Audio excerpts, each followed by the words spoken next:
Welcome to the first of a new series of Inside Track analytical videos. These are going to be to the point and going to give you oversight on some fast moving but influential planetary influences. First up is going to be the Sun square with Uranus, which becomes exact on the 4th of February at 2:50 AM Universal Central Time. But its influence is going to go on through to the middle of next week, which is around about the 8th or 9th of February within a 3-degree orb. Now this can be a very disruptive influence, so I'm going to take you through this, have a quick look at the natal chart, a quick look at the solar chart, where we take the first point of the zodiac as the vernal point, to give you some perspectives on how to handle this over the next few days. Thank you so much for joining me. If you are a returning viewer, thank you so much for joining me once more. If you're new to my channel, please comment, interact. This is very much a community.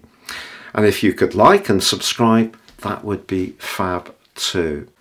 Now I'm just going to outline briefly how I'm going to approach this. I'm going to explain where the Sun is, where Uranus is, and what houses they're in both the natal, in equal house, but also solar charts. Share those charts on the screen so you can really see how this is developing, and then give you the oversight. And this will help you to understand what's upcoming in this next few days, because I do think we are going to need to hold on to our celestial hats.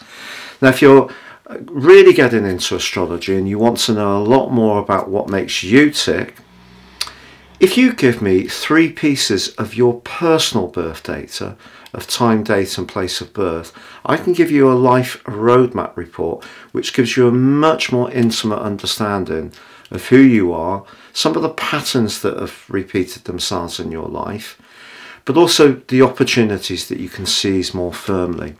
And along with this, in my special package, you can also get your 12-month forecast.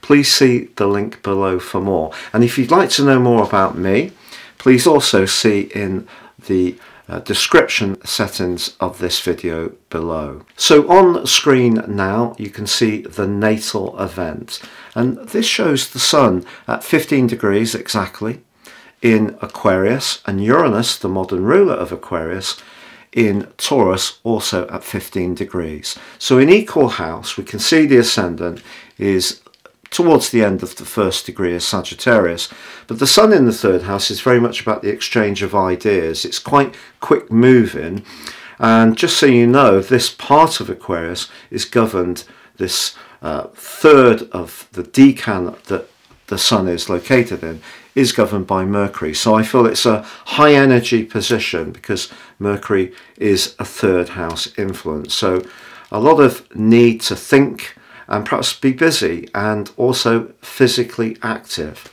But Uranus, on the other hand, is in house 6. But ironically, it's also in the 2nd decan that's governed by Mercury. So what we can tell from this event is that our nervous system, I feel, is going to be quite highly strung. And it doesn't really matter what zodiac sign you are or what your natal horoscope is. I think this is going to be a collective energy we can all experience. Now, of course, if you do have key influences very close to the Sun and Uranus, you're going to feel the intensity that much more.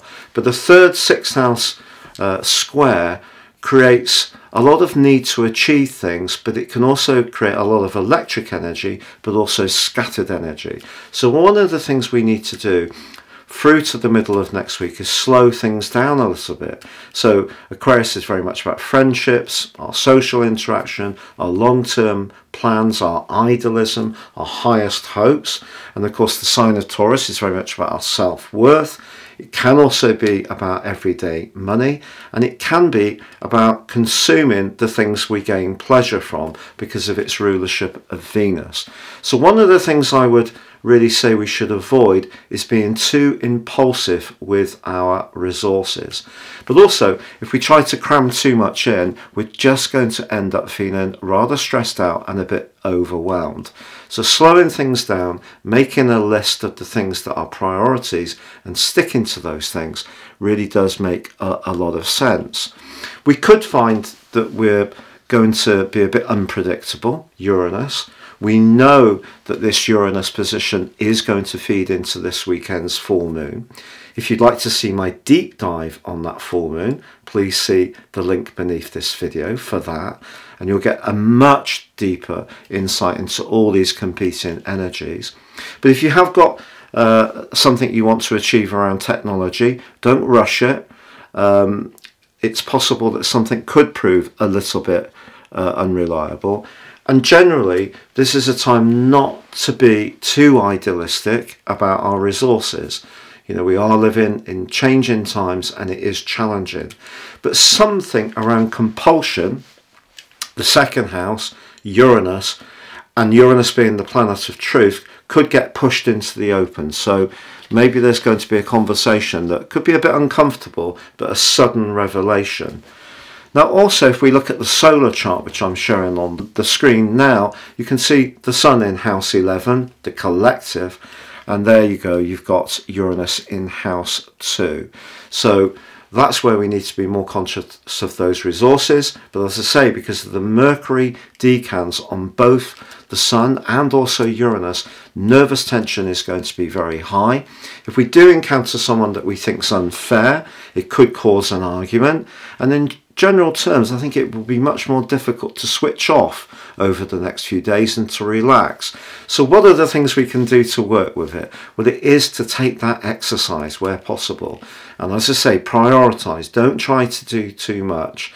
And also, because Uranus is very much about truth and the sign of Aquarius is about the higher truth, if we can approach all of our interactions with others with a degree of honesty, that's going to be helpful too.